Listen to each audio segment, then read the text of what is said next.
everybody. Today we're going to read about the squirrels who squabbled. They don't look very happy, do they? Let's see what happens.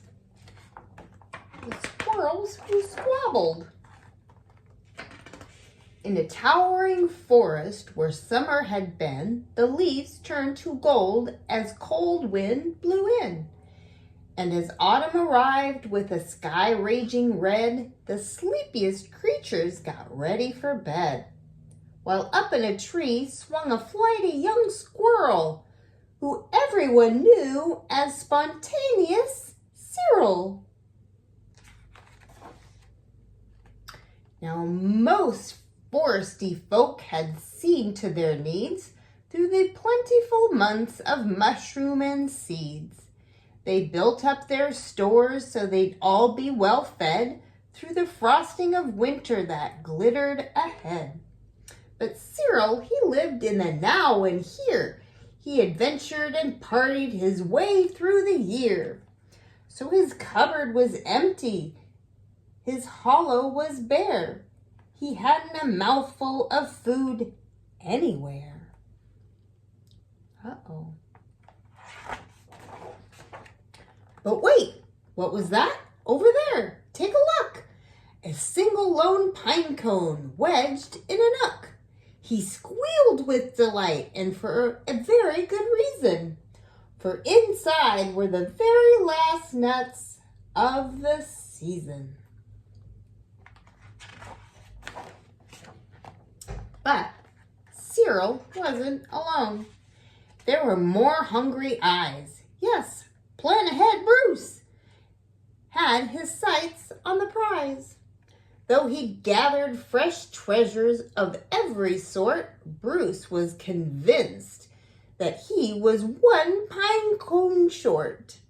I simply must have it, he wistfully cried as he dreamt of the fresh juice pine nuts inside.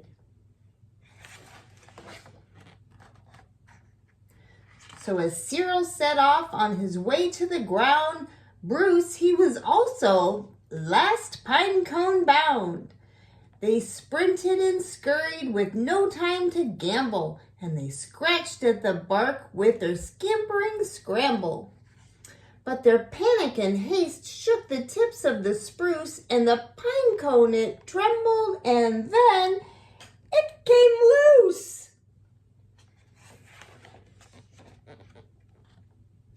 Both squirrels gave chase as a lightning pace. This was the start of a wild, nutty race. "It's mine," shouted Cyril. "No, mine," hollered Bruce. "You don't stand a chance. Give it up. It's no use."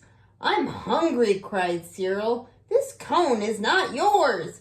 "Stay back," shouted Bruce. "This cone's for my store." It boinged over bushes and flew through the air, and it binged on the nose of a slumbering bear. It bounced over boulders and then came to a stop. Then it teetered and wobbled and quivered and plop! Both squirrels followed. Oh, the water was fast. They learned they needed each other at last. But each was intent on how he could win, so they didn't quite notice a bird swooping in. Uh-oh. It's a pretty big bird. Cyril and Bruce, they watched in dismay as their cone disappeared. Up, up, up and away. "Come back," shouted Cyril. "Those are our nuts," exclaimed Bruce. But all hope was gone. It was simply no use. And meanwhile, they drifted right up to the ledge. Greed, it was all driving them over the edge. Cyril and Bruce, they had taken a fall. They were paying the price for wanting it all. They squandered their chances to team up and share. Would their nutty young hopes simply end in despair? Let's see. Bruised and bedraggled, they swept past dry land. Cyril grabbed at a branch with a trembling hand. Catching Bruce with the other, he heaved and he huffed and pulled him to safety with panting and puffs. They dragged themselves up with sputtering wriggles. Then Bruce looked at Cyril and exploded in giggles.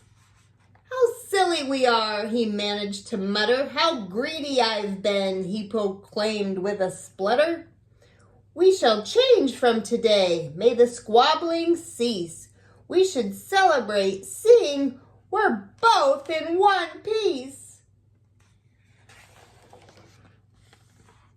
From that day forward, they made a great pair. They would gather together and found that they could share.